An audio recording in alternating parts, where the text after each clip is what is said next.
प्रकाशजीले phone गर्नु पर्यो।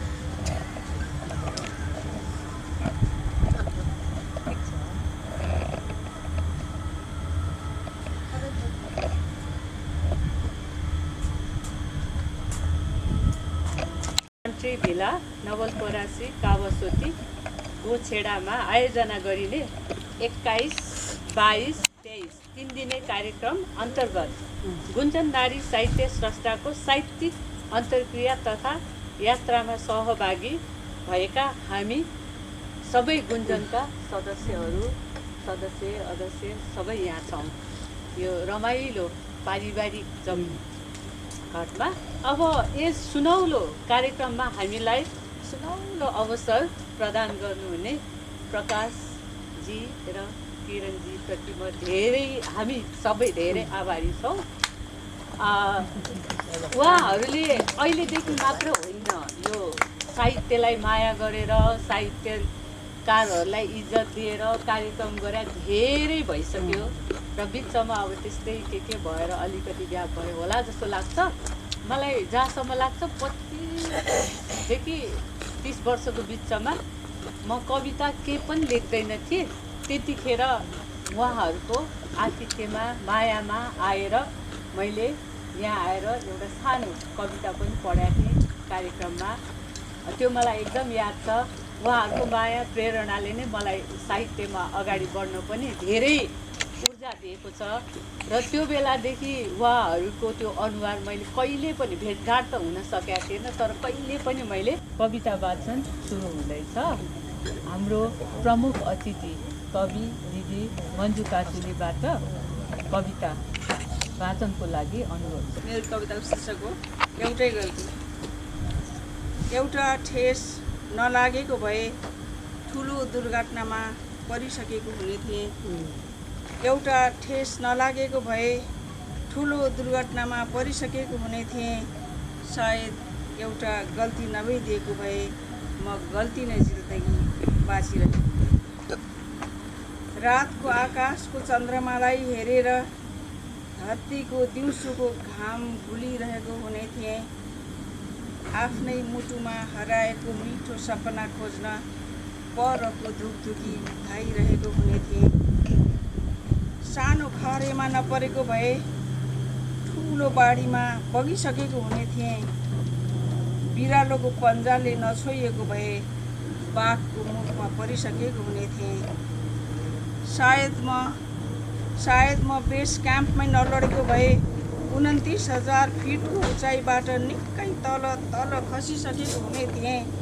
एउटा ठेस नलागेको भए ठुलो दुर्घटनामा परिसकेको हुने थिएँ। सायद एउटा गल्ती नभएको भए म गल्ती नै जिन्दगी बाँचिरहेको हुने। हाम्रो गुन्जनको संस्थापक सदस्य प्रतिशरा दिदीलाई त्यागेका मेरा केसहरू घचेटी माग्दै घरिघरि आफूतिर तान्न खोज्ने रङ हराएका मेरा केसहरूसँग भेट्नु आज। घचेटी माग्दै घरिघरि आफूतिर तान्न खोज्ने रङ हराएका मेरा केसहरूसँग भेट्नु आज।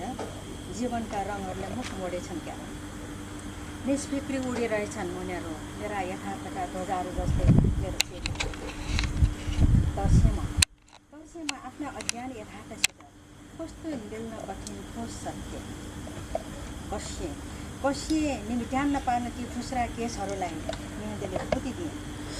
कसिए निमिट्यान्न पार्न ती फुस्रा केसहरूलाई मेहन्दीले पोतिदिए। बाँकी काला केसहरूसँग समागम गराउनु।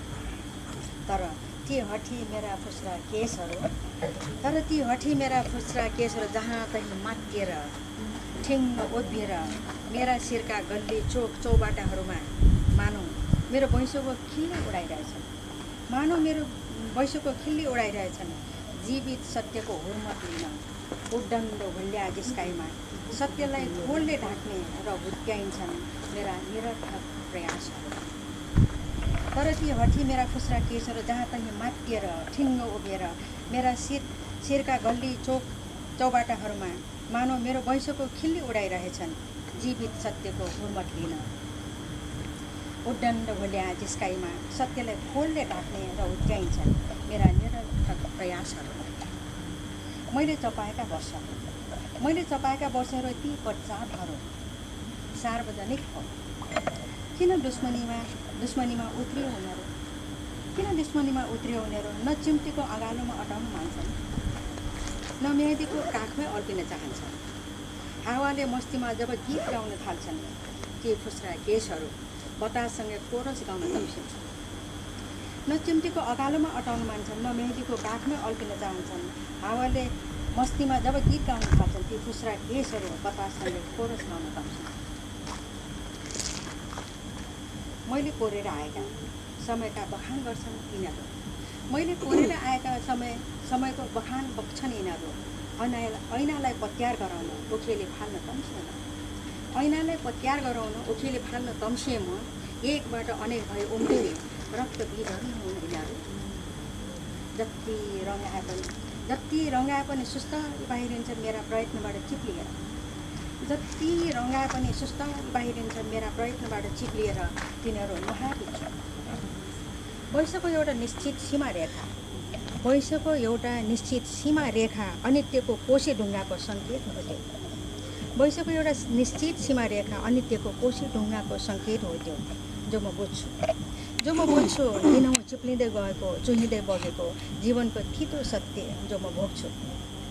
जो म बुझ्छु दिनहुँ चिप्लिँदै गएको चुहिँदै बगेको जीवनको थितो सत्य म भोग्छु। साक्षात्कार गराइदिने विगत समयको आलेख छैन।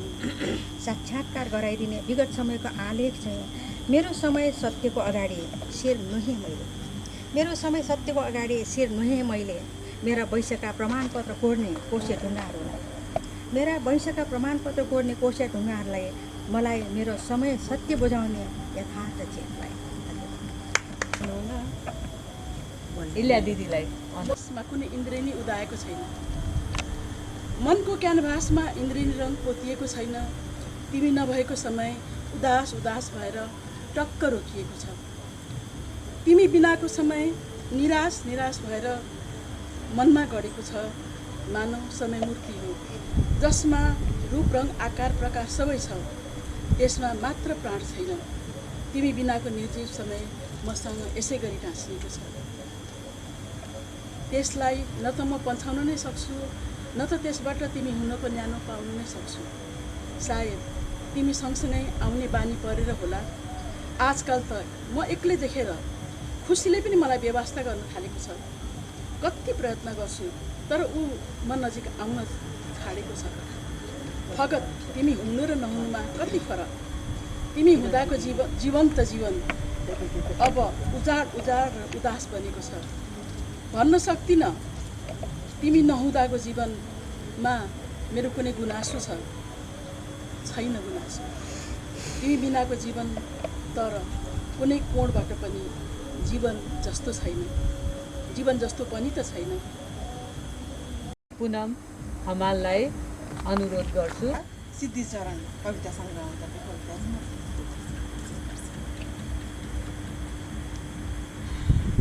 यो 8 चाहिँ भाग 8मा रहेको छ। विवत्स बलात्कारपछि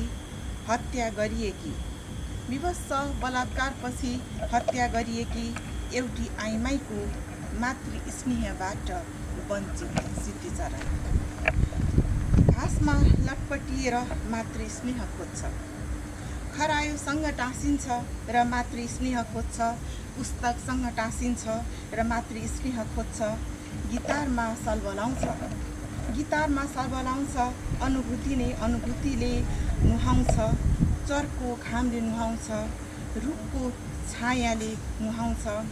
शीतल जुन र ताराहरूको नदीले नुहाउँछ। तर यो सिद्धिचरणलाई मातृ स्नेह काँडा झैँ बिजाउँछ। फुटेको काँचका रङ्गीन सिसा झैँ छरिएका र आफालिएका कति होलान् यस्ता सिद्धिचरणहरू। बिहानै उठ्छ, चिया बनाउँछ, बाबुलाई चिया खुवाउँछ र स्कुल जान्छ। आफैलाई झोलाभित्र राखेर आफ्नै आँसुले छापिएका अक्षरहरू पढ्न। सिद्धिचरण कहिले आफै पढ्ने स्कुल भएर उभिरहेको हुन्छ, कहिले रुख भएर हल्लिरहेको र कहिले आकाश भएर हेरिरहेको हुन्छ। मातृ स्नेहबाट उपेक्षित सिद्धिचरण हो। समालोचक, साहित्यकार, नियात्राकार, कवि रजनी ढकाललाई अनुरोध गर्छु। रजनी ढकाल चाहिँ अहिले गुन्जनकै कार्यकारी समूहकी सदस्य हुन्। धन्यवाद सुस्मिता। नमस्कार। यो मचानमा आयोजित 3 दिने कार्यक्रमका हाम्रा गुन्जनका सदस्य दिदीहरू, आदरणीय प्रमुख अतिथि मन्जु काजु दिदी र यहाँ हामीलाई एकदम न्यानो आतिथ्य दिइराख्नुभएका प्रकाशजी, किरणजी र सम्पूर्ण साथीहरूप्रति यो साँझको हार्दिक नमस्कार। हामी अनौपचारिक भेटघाटमा कविता वाचन गरिरहेका छौँ। मैले चाहिँ एउटा फुलको कविता लिएर आएकी छु। यो महिलाको सङ्घर्षसँग जोडिएको छ फुलको कथा। म वाचन गर्ने अनुमति चाहन्छु। उम्केपछि ओसिलो छायाबाट सताइरहने अक्टोपस झारहरूबाट उन्मुक्त हाँसेकी हुँ पर्खिँदै एउटा कलिलो घाम। आहत छु लामो समयदेखि हिंसाका चक्रवाती हमलाहरूबाट।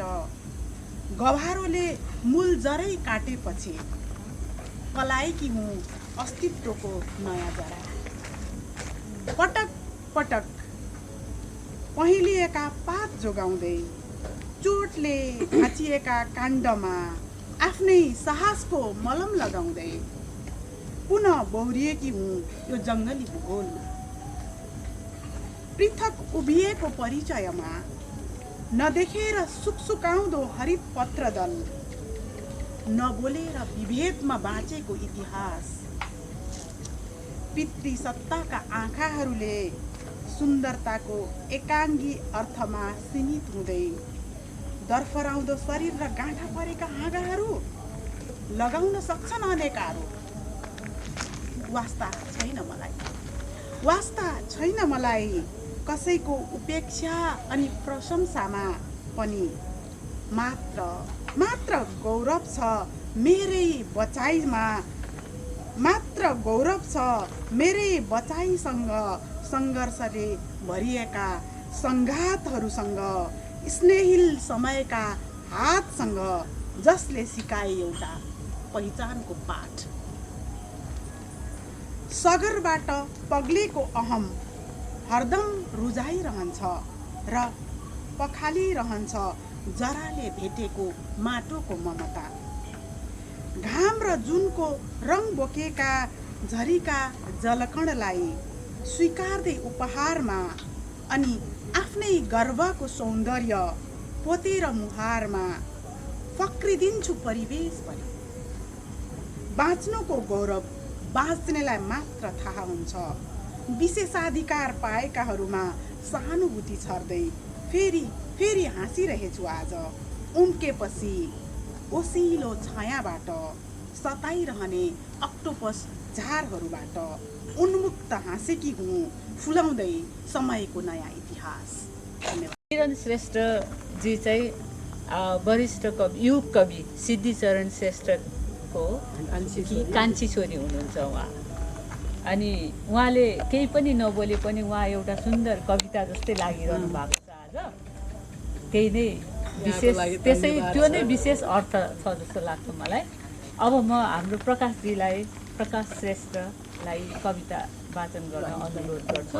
उहाँ चाहिँ युग कवि सिद्धिचरण श्रेष्ठको कान्छा ज्वाइँ हुनुहुन्छ र साहित्यलाई साह्रै माया गर्ने, इज्जत गर्ने, साहित्यकारहरूलाई एकदम अगाडि बढ्न मद्दत गर्ने र आफै पनि शब्दहरू अनुभूतिका शब्दहरू लेख्नुहुन्छ उहाँले।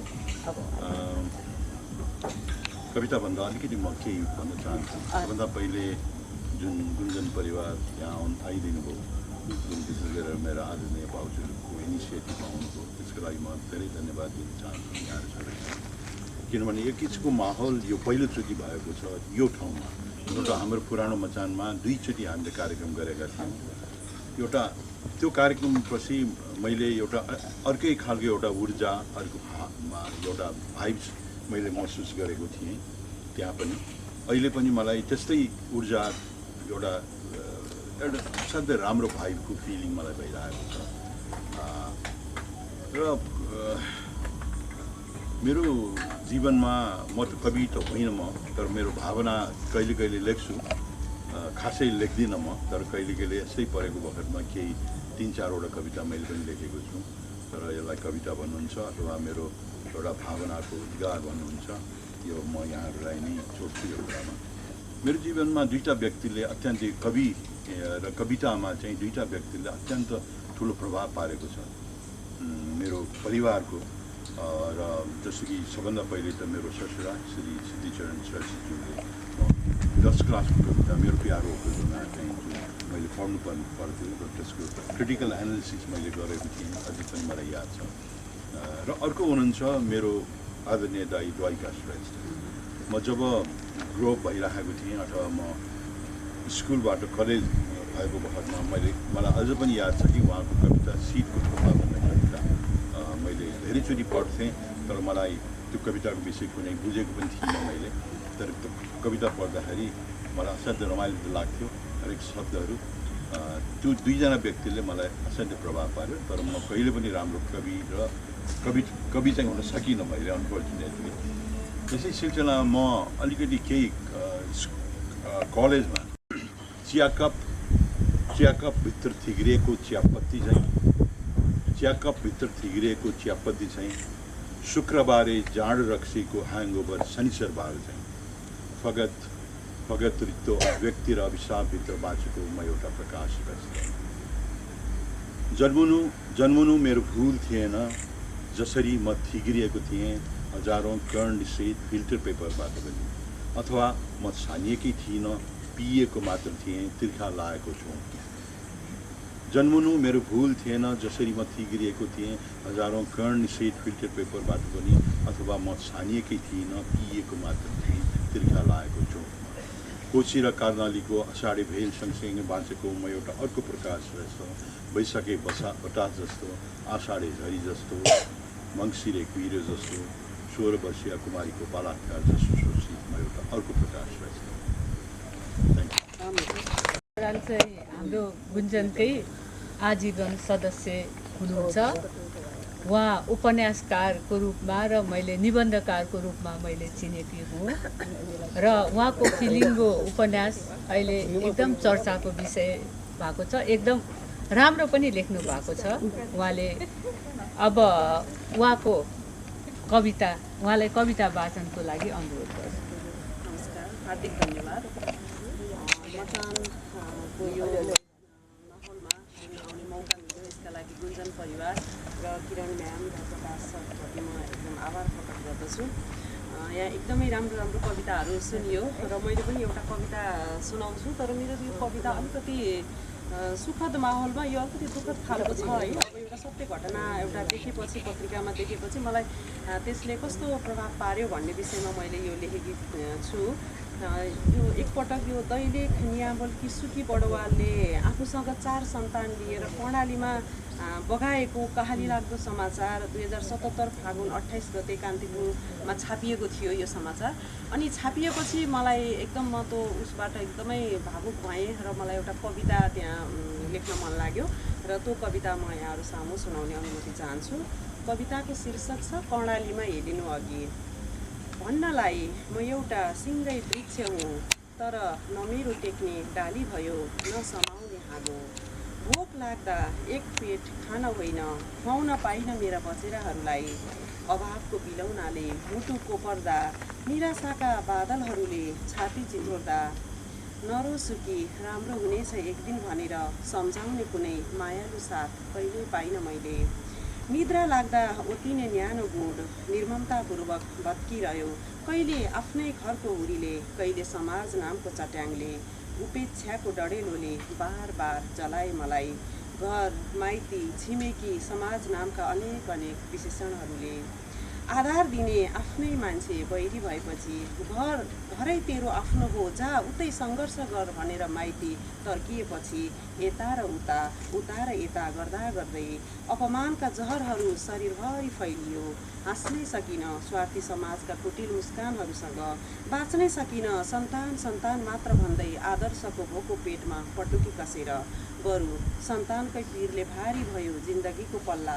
मन थिएन कर्णालीमा यी लाला बालाहरूलाई आफैसँग हेलाउन, मन थिएन जिन्दगीदेखि हारेर आफैसँग सेलाउन। ठान्थे एक वृक्ष हुँ अनेक गुनिला फल दिनेछु सबैलाई, तर नियतिको सबै ढोका बन्द भएपछि भतभती पोलेको मन कर्णालीमा चोबलेर जिन्दगी शीतल बनाउँछु। मुक्तिको मलम लगाउँदै टुटाउँछु सारा आफन्तीका साइनोहरू र पुग्छु बग्दै बग्दै एउटा अनाम देश, जहाँ पुगेर मैले मेरा सन्तानलाई वात्सल्यको नदी बगाउन सकूँ। निर्धक्क भएर स्वतन्त्रताको गीत गाउँदै आफ्नो लागि आफै सिर्फ आफ्नो लागि आफै बाँच्न सकूँ त्यो अनाम देशमा। दुवैजना अध्यक्षज्यूको अगाडि अब म एउटा मेरो कविताहरू यसै पनि सानो छ। यसमा म अलिकति बोल्न चाहेको छु किनभने म सिद्धिचरण युग कवि सिद्धिचरणको टोलमा जन्मेकी एउटी चेली। त्यसैले उहाँ अब बुवा भनौँ, उहाँलाई चाहिँ एउटा आदरणीय श्रद्धेय। अब उहाँ नजन्मिनु भएको भएदेखि यो 7 सालको गान्ती पनि हुने थियो कि थिएन, होइन? शान्ति क्रान्तिमय थन दैमको शान्ति भन्ने नेपाल भाषामा लेख्नु भएको वह कविता अहिले चाहिँ त्यो फैलिएर होइन यहाँसम्म आइपुगेको छ र धेरैचोटि देश परिवर्तन भइसकेको छ। र अहिले यतिखेर म ओखलढुङ्गा पनि, मेरो प्यारो ओखलढुङ्गा पनि पुगेको छु र उहाँको प्रतिमा बनाएको बेला मैले पनि निम्तो पाएको कारणले गर्दाखेरि म पनि त्यहाँ गएर प्रतिमा बनाएको बेलामै राष्ट्रपतिको पनि उपस्थित थियो र त्यो बेला पनि त्यहाँ जाने त्यो मौका पाएँ र त्यति बेला उद्घाटनमा पनि जानु पाएँ र त्यसको सँगसँगै त्यो चाहिँ मैले लेखेको पनि छु, बोलेको पनि छु त्यसको बारेमा। अब मैले मेरै कविताको बारेमा थोरै जान्छु। मेरो कविता भित्ता र पर्खालहरूले सुनुन्, आकाशलाई छेक्न खोज्ने बादलहरूले सुनुन्। कैदी भएर कहिल्यै बस्दैन कविता। मेरो कविता घाम, जुन र ताराहरूले सुनुन्। फुलमाला खोज्दैन ऊ, ताली उसलाई चाहिँदैन। पुरस्कार पर्खेर बस्दैन, चाकरीको दम्फुमा बाँच्दैन। सरल हुन्छ स्वभावले ऊ, लप्पन छप्पन जान्दैन। रिस ओकल्ने माध्यम बन्दैन ऊ, कसैलाई देउता बनाएर भजन पनि गर्न सकिन्छ। कविता प्रेमको पनि नाम हो, शक्ति हो, शान्ति बाटो हो। कविता परिवर्तनको निकास हो, थुनिएका बाटाहरूको। मेरो कविता पहाडहरूले सुनुन्, नदी नालाले सुनुन्। मन परी केडमेट गरिएका नक्साहरूले सुनुन्। खेपा छिमेकीले र उसले थुन्ने गरेका नाताहरूले सुनुन्। ठाउँ उठाउँ थड्याइएका पर्खालहरूले सुनुन्। बन्दुकहरूले सुनुन्, भित्ताहरूले सुनुन्। आकाशलाई छोप्ने धुवाँ र धुलोले पनि सुनुन्। शीतल मलम बनोस् मेरो कविता अप्ठ्याराहरू सबैलाई चिरेर अगाडि बढोस्। जीवनलाई रङ्ग दिने इन्द्रेणी बनोस्। मेरो कविता बग्दै जाओस् जीवनमा, जीवन थप्दै। धन्यवाद। कविता वाचन गर्न अनुरोध गर्छु। त्यसभन्दा पहिला उहाँ चाहिँ अहिले हाल गुन्जनको कार्यकारी समितिको सदस्य हुनुहुन्छ। धन्यवाद मस्याङमा यो रमाइलो साँझमा कवि गोष्ठी गरिरहेका छौँ। मलाई असाध्यै खुसी लागिरहेको छ। कविता घामको नक्सा लिएर आएकी छु। यो मस्याङको उपस्थित हुनुभएका सम्पूर्ण साहित्यमा म हार्दिक नमन गर्दछु। मैले सुसेलीबाट शुभकामना दिन्छु।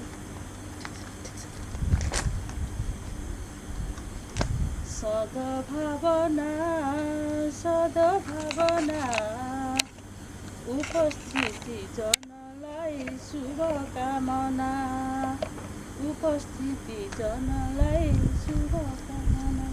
मेरो कविताको शीर्षक छ घामको नक्सा।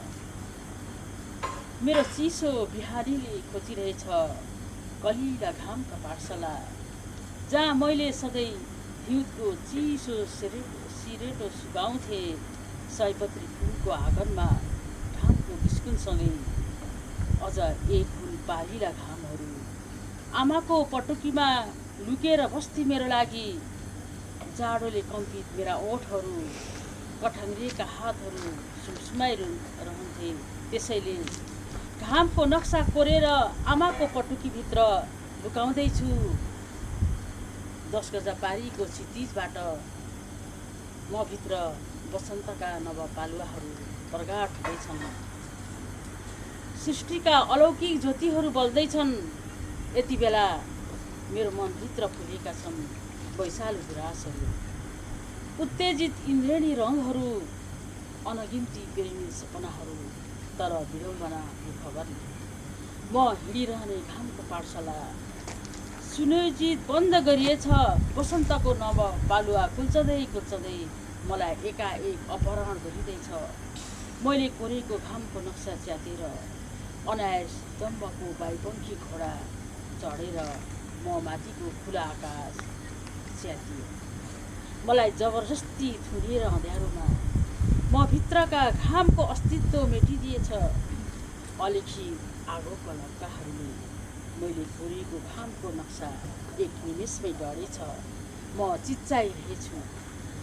म घामलाई फेरि चिठी लेखेर बिन्ती गर्दैछु, फेरि नक्सा कोर्दैछु। क्षितिजबाट ओह्रालो लागेको घामलाई चियाउँदै म विवश छु।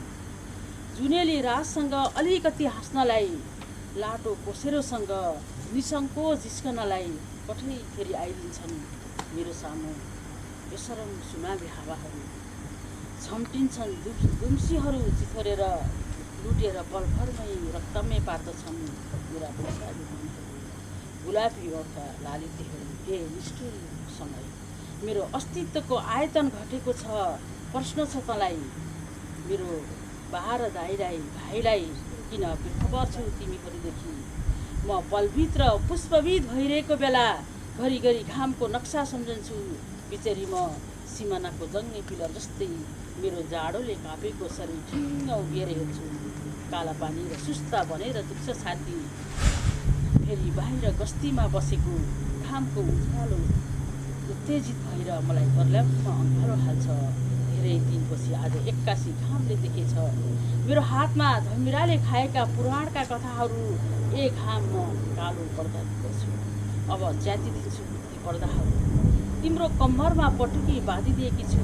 गस्ती गर्नु पर्दैन मेरो अब। तिम्रो नयाँ नक्सा कोर्दैछु फेरि, तिम्रो नक्सा कोर्दैछु फेरि। ईश्वरी भैया श्रेष्ठ हामी बिच हुनुहुन्छ। भोलिको कार्यपत्र प्रस्तुता पनि उहाँ हुनुहुन्छ। त्यसैले उहाँलाई कविता वाचनको लागि अनुरोध गर्छु। धेरै बेर बसेर उठ्दाखेरि जिन्दगीको आशा खोजिरहेछ। एउटा कविता लेखौँ भनेको अक्षरको थुप्रो तेर्सिन आयो। एउटा कविता लेखौँ भनेको अक्षरको थुप्रो तेर्सिन आयो। एउटा कथा लेखौँ भनेको शब्दको थुप्रो थुप्रिन आयो। थुप्रिएको अक्षरभित्र, तेर्सिएको शब्दभित्र न कविता भेटियो न कथा नै भेटियो। थुप्रिएको अक्षरभित्र, तेर्सिएको शब्दभित्र न न कविता भेटियो न कथा नै भेटियो, बरु आफै नै नभेटिने गरी चिप्लिए, बल्न नसकेको आगोभित्र सल्किए।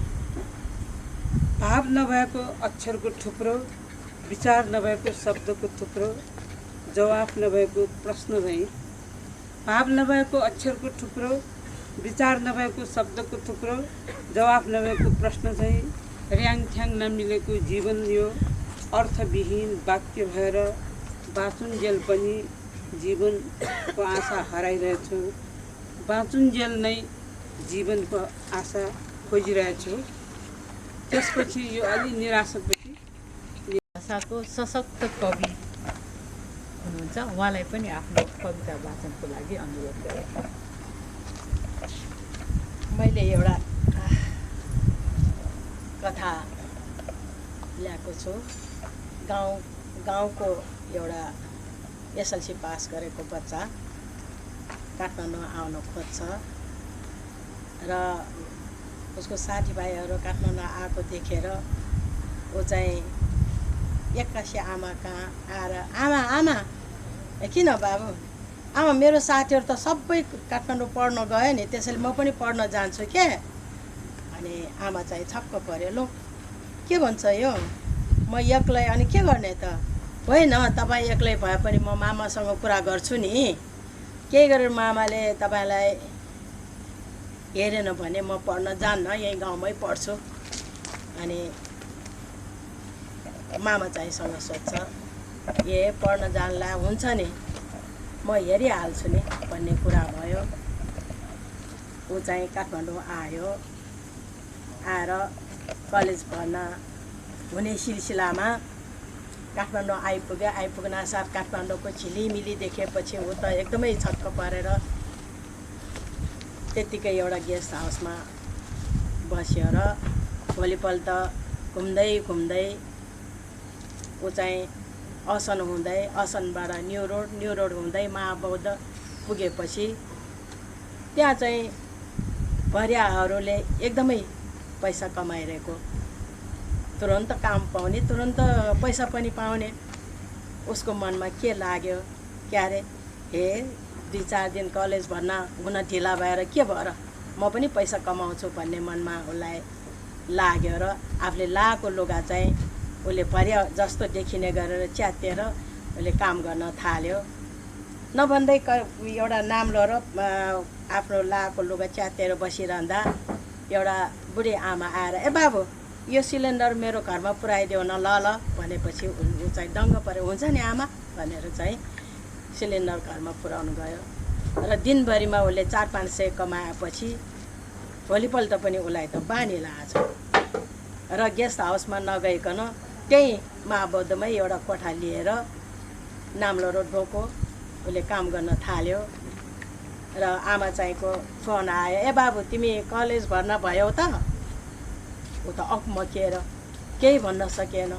हजुर आमा हजुर, अनि ल राम्रोसँग पढ नि, तिमीलाई काम दिएको भनेको 2 ता हो, तिमीले राम्रोसँग पढ अनि राम्रोसँग खाऊ।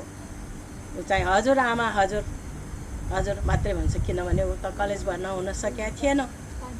त्यसपछि ऊ चाहिँ त्यसैमै त्यही काम गर्दै गएर एउटा कोठा पनि लिन सफल भयो। अब अलि पढे बच्चा हो, मारोरेहरूले ए बाबु तिमी हङकङ जाने भर्या भएर भनेपछि ऊ त्यसमा पनि दङ्ग पऱ्यो, ए हङकङ पनि जान पाउने हुन्छ नि भनेर हङकङ पनि गयो। भर्या भएरै आफूले अलिअलि पढ्या भएर ऊ आफूले पनि हङकङ खेप गर्न सिक्यो, गर्यो पनि। लोभमा लाभ, लाभमा विलाप। उसले चाहिँ इलिगल सामान पनि ल्यायो, 1-2 चोटिमा सफल पनि भयो र पैसा त धेरै कमायो। पछि चाहिँ ऊ चाहिँ त्यही इलिगल सामान ल्याएकोमा चाहिँ ऊ पक्रियो र ऊ चाहिँ जेलमा गयो। तर पैसा धेरै कमाइसके भएर छिट्टै पैसा ढितो राखेर ऊ त्यसबाट पनि निस्क्यो। त्यसपछि उसले चाहिँ ओहो यो काम त अब म गर्दिनँ, मैले कमाउन त यत्रो कमाइसकेँ, एउटा घर बनाउने सम्मको पैसा पनि मसँग भइसक्यो, म अब घर बनाउँछु भन्ने हिसाबले घर पनि बनायो। अनि आमालाई काठमाडौँ ल्याएर उसको घर देखाउने सरप्राइज आमालाई दिने ठुलो धोको थियो। हुँदै आमा बिरामी भयो भन्ने कुराले ऊ चाहिँ अल्बलिरहेको थियो। पछि चाहिँ बित्यो भन्ने कुरा सुन्नु पर्दाखेरि ऊ दौड्यो त्यति नै।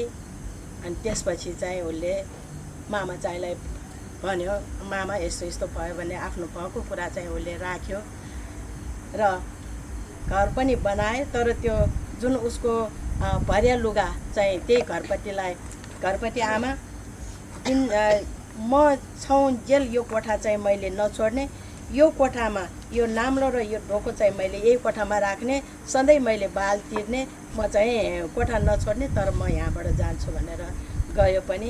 राम्रो घर बनाए पनि तर आमालाई देखाउन पाएन। त्यसमा चाहिँ उसको एउटा ठुलो चाहिँ अब के भन्नु चोट पर्यो र मेरो कथा यसरी चाहिँ सक्यो र घर चाहिँ बना। श्रेष्ठ दिदीलाई ज्यूलाई अनुरोध गर्छु है। नमस्कार सबै बहिनीहरू भाइ।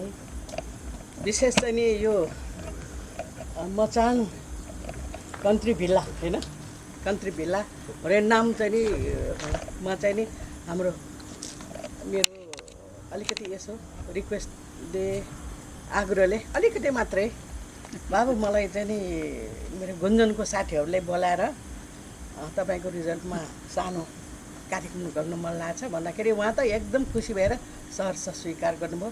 साथी मेरो अनि देवर प्रकाशजीले, अनि साथी चाहिँ मेरो देवरानी किरण श्रीचरणजीको युकवि श्रीचरणजीको छोरी, उहाँ पनि एकदम धेरै खुसी भएर फोन पनि गर्यो। हो एकदम खुसी छ, ल अब मेरो दिदी भाइहरू पनि सबै चाहिँ म बोलाउँछु, एकदम राम्रो कार्यक्रम गर्छु भनेर आज चाहिँ नि सम्म आएर यो कार्यक्रम हामी गर्न पाइरहेको छौँ। उहाँहरूलाई म धेरै धेरै धन्यवाद, म आभार व्यक्त गर्छु।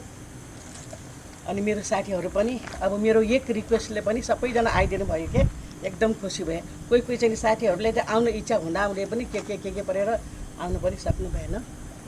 मलाई चाहिँ ठिक छ। अब म चाहिँ नि खास कविता लेख्नु होइन, लेख्छु फाटफुट, तर म गीत लेखेको छु मैले 2-3टा, ल्याउनु पर्ने रहेछ, क्यासेट ल्याउनु पनि बिर्सेछु, त्यो पनि भइसक्यो अरे। त्यो मेरो गीतको शीर्षक छ, शीर्षक त भन्नु हुँदैन भन्छ ल, शीर्षक बसन्त। बसन्त ऋतुको आगमनसँगै फुलहरू बागमा फुल्न थाले, यी फुलका मुस्कानसँगै झलझलको तिम्रो आउन थाले, सुगन्धित सुबासको स्पर्शमा आभास तिम्रै आउन थाले, वनकुञ्जका गर्दनमा पनि मधुर आवाज मैले सुने, शीतल पवनको छुवाईमा तृष्णा वितृष्णा मनमा डुले, सुन्दर वन उपवन हेरी कतै तिमीले मलाई सम्झे,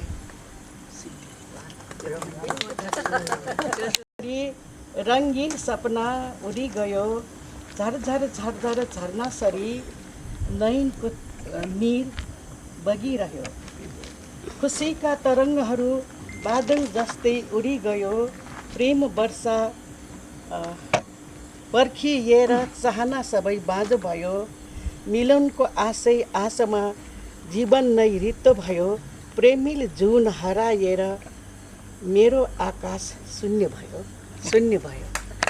अध्यक्ष जसले चाहिँ गुन्जनको जन्म गराउनु भयो र उहाँ पद्मावती सिंह उपन्यासकार कथाकार हुनुहुन्छ। उहाँले चाहिँ गीत गाउनुहुन्छ, उहाँको गीतकार पनि हो।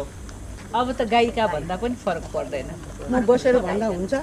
हुन्छ उठेर म बस्छु। तलाउ किनारा चम्किरहेथ्यो नील नभमा सितारा, रानी तलाउ किनारा पंछी जोडी मिलेर घुम्दै थिए चमनमा, पंछी जोडी मिलेर घुम्दै थिए चमनमा, फुल गम्किरहेथ्यो हाम्रो मिलनमा,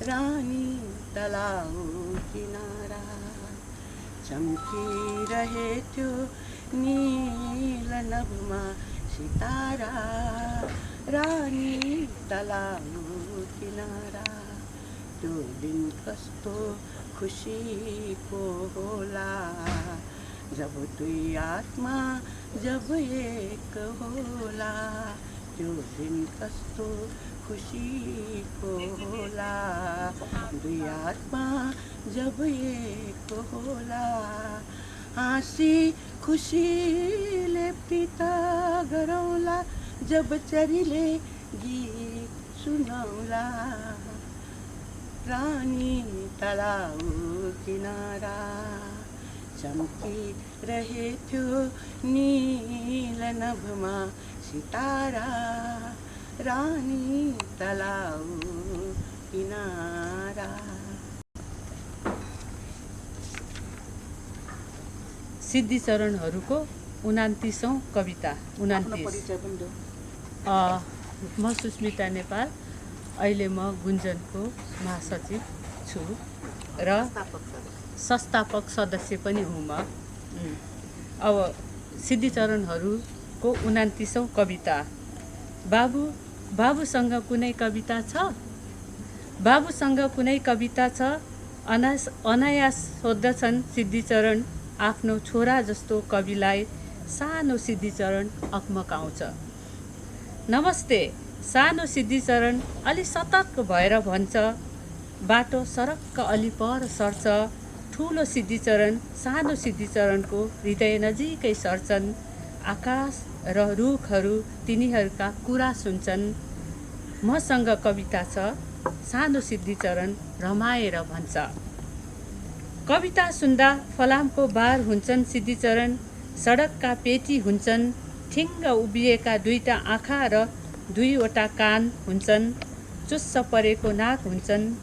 चिउँडोमा पहिरो जान्छ त्यति बेला र सबै शरीर अनुभूतिको अनन्त दहमा ढुक्छ।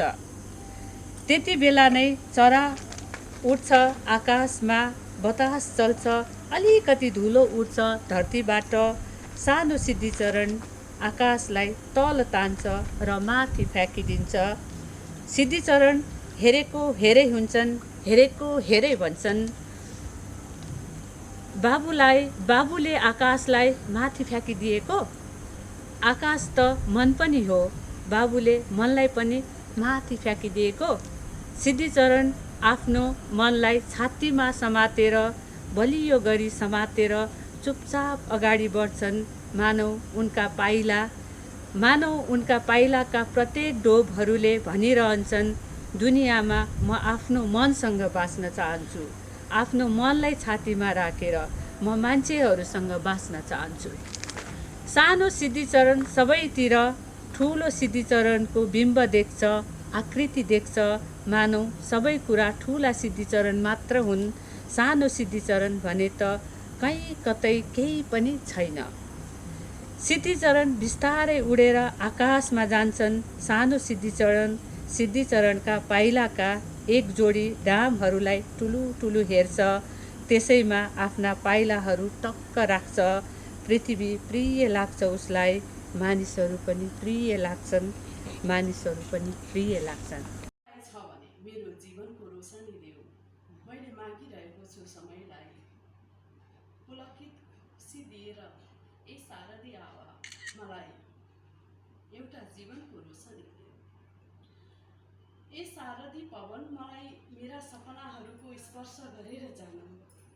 र मैले समयलाई भनिरहेको छु, ए शारदी पवन, मेरो सपनाहरूको स्पर्श गरेर जानु। र मेरा पल पल मैले भोगेका जीवनबाट मेरो जीवनको अस्तित्व दिनु। सायद म यति बेला शून्यताको परिधिभित्र उभिएर जीवनलाई निहालेको छु। जीवनलाई असाध्यै नजिकबाट देखेँ मैले। जीवनलाई असाध्यै नजिकबाट निहालेँ मैले। र देखेँ जीवन के रहेछ आखिर? जीवन त बाँचुन्जेल पो रहेछ। जीवन त हाँसुन्जेल पो रहेछ।